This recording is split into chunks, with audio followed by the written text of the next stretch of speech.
lightweight bout between Charles Oliveira and Justin Gaethje.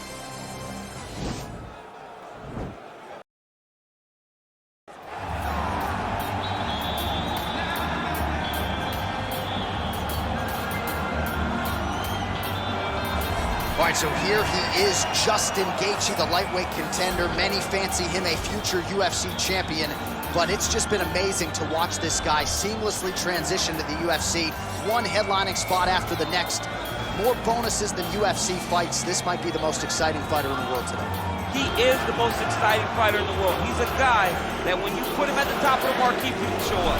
People want to watch Justin Gaethje compete because you know you're almost watching we go to these videos on YouTube and all these other things because we want to see action.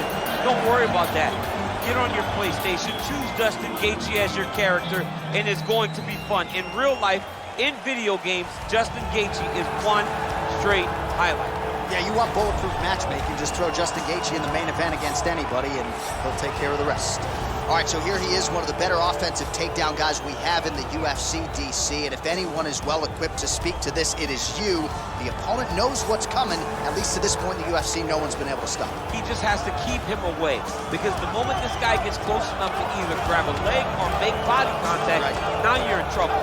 He has a knowledge and an understanding of position from a lifetime of just all grappling, judo, wrestling, sambo. He does it all, and he has just so many ways to get you to the floor. This guy once told me that if he can get your leg, he's going to finish. Right. Because he's going to give you so many things to think about, you will not be able to process and keep up with him, and eventually you're on the mat. It's unbelievable to watch him apply that knowledge to the mixed martial arts fights. And as the wrestlers say, this is not a guy you want anywhere near your bracket. No, you don't want him in the bracket. Ladies and gentlemen, this is the main event of the evening. And when the action begins, our referee in charge of the Octagon, Dan Bergliata. And now, this is the moment UFC fans around the world have been waiting for. Live from the sold-out arena in Rio de Janeiro, Brazil. It's time! 5 rounds in the UFC lightweight division. Introducing first, fighting out of the blue corner. This man is a kickboxer, holding a professional record of 23 wins, 3 losses. He stands 5 feet 11 inches tall, weighing in at 155 pounds. Justin, the Highlight Gaethje. And now introducing his opponent, fighting out of the red corner. This man is a jiu-jitsu fighter, holding a professional record of 32 wins, 8 losses, and 1 no contest. He stands 5 feet 10 inches tall, weighing in at 155 pounds. Fighting out of Sao Paulo, Brazil, Charles Oliveira.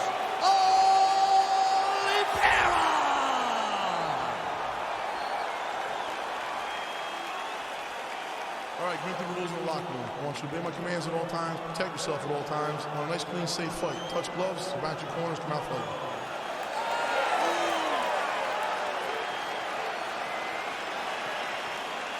You ready? You ready? Well, it's always great to be back in this MMA hotbed. Nice right hand. All right, early round 1 here, big reach advantage, DC. We'll see if he can employ that patented jab. Yes, he has to maintain distance. He's a taller guy, so every time his opponent tries to enter, he's going to have to take something on the way inside. Stuffs the takedown there. How good is his takedown defense? All right, he engages in the single collar tie. Right hand punch in the clinch. Oliveira gets caught with that punch. Oh! Big shots exchanged in the pocket there. Well, straight right hand has been a good weapon for him. He misses with it there. Oh, that's a big connection for Justin Gaethje, and really just loves being in that octagon. I'm not sure anybody loves fighting as much as Gaethje. People don't enjoy being in someone's face, getting punched and landing punches as much as Justin Gaethje. He's right where he wants to be. has you in the clinch, pulling down on your head, landing punch after punch. You have got to clear that collar tie, reach back inside, and try to find space. So just over 20 total strikes have landed for Justin Gaethje. All right, he engages in a single collar tie here, and they separate. Big punch lands over the top. How's he gonna follow this one? Look at him chopping the wood. Chop the wood with those leg kicks. Big punch from the clinch. And both guys really throwing with authority. Now he's got the Muay Thai block. Oh, brutal knee to the body. Big knee. Under 2 minutes in round one. Strike lands there, and somehow his opponent's chin held up. His opponent's chin held up, but you do not want to be on the receiving end of those types of strikes. Nice punch by Gaethje. Just out of range with the big right hand. Oliveira gets hit by that kick to the body. Under a minute now to go in the round.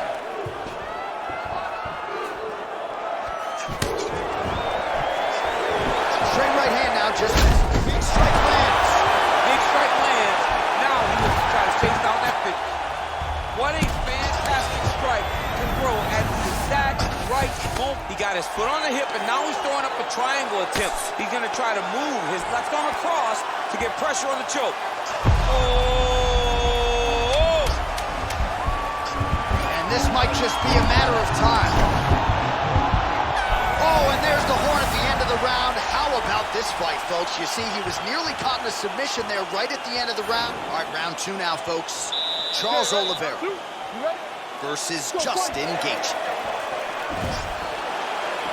Oh, he told you off the top he had the reach advantage, and you saw it right there with that punch. Nice punch lands over the top. Oh, beautiful jab there from Gaethje, who just might be the most watchable fighter in the UFC. It's so fun to call a Justin Gaethje fight. People think he's reckless. People think he's a wild man. But Trevor Whitman has him locked in. His technique is beautiful when he's striking. Right there, his opponent's wobble champ. He's hurting bad. This dude needs to grab. He needs to wrestle. He has to do something. He cannot take another shot like that. 48 total strikes now for Justin Gaethje. And landing with 42% accuracy thus far against Charles Oliveira. All right, so you gotta be careful playing on the ground with this guy. You don't want to mess around for too long. Well, there are few things more fun to watch in mixed martial arts than these type of transitions and scrambles on the ground. High-level grappling can really be entertaining. All right, half guard for him here, and a lot of offensive options, I would think, at his disposal. Oh, he's got a ton of options. He has submission options, but I believe the safest option for him here is going to be to use his ground and pound. Build a base, posture up, throw big strikes, get back in position, build posture again, throw big strikes, and just really wear him down with a really secure position in half guard.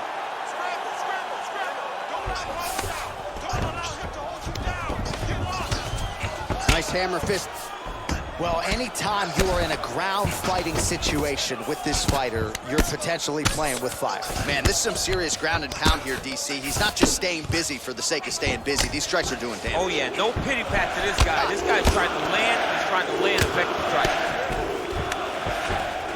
All right, side control now. We'll see if he can advance position.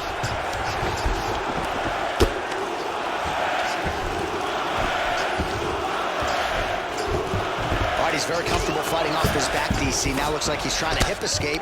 Yeah, he's trying to hip escape or maybe look for a Kimura here. All right, he's got side control here, DC. You know, he's got a lot of different submissions in his arsenal once this fight gets to the ground. Under a minute now to go in this one. Oliveira's has got full mount now. Yep, gotta be very careful there. An attacking armbar.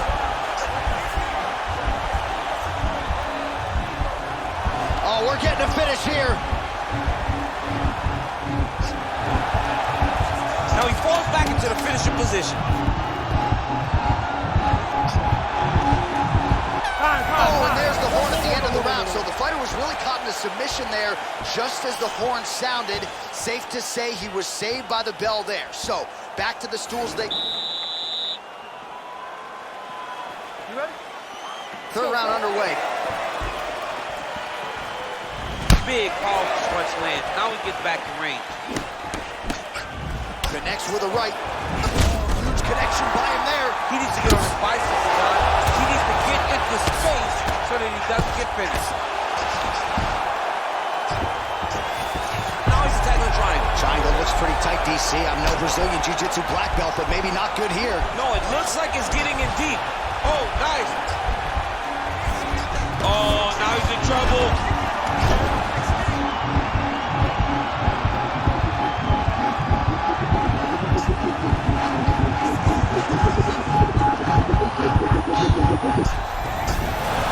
Somehow stays in the fight. All right, right into side control. Upper body strength figures to be put to good use here. Yes, absolutely. And you got to look for his opponent to turn back into him. He should chase guillotine, but the opponent turns to the opposite side. He can take his back, throw his hooks in, try to choke, or flatten him out and just go for the finish. All right, bottom fighter here, maybe looking to hip escape, DC. His opponent squirming like a fish out of water now. The ground and pound is on point. This could very well be the beginning of the end. This could be the beginning of the end. We've seen some really good ground and pound fighters. This young man is as good as any you've ever seen. Oh!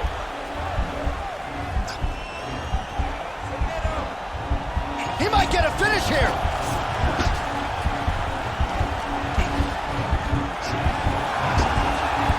It's in there deep. There you go.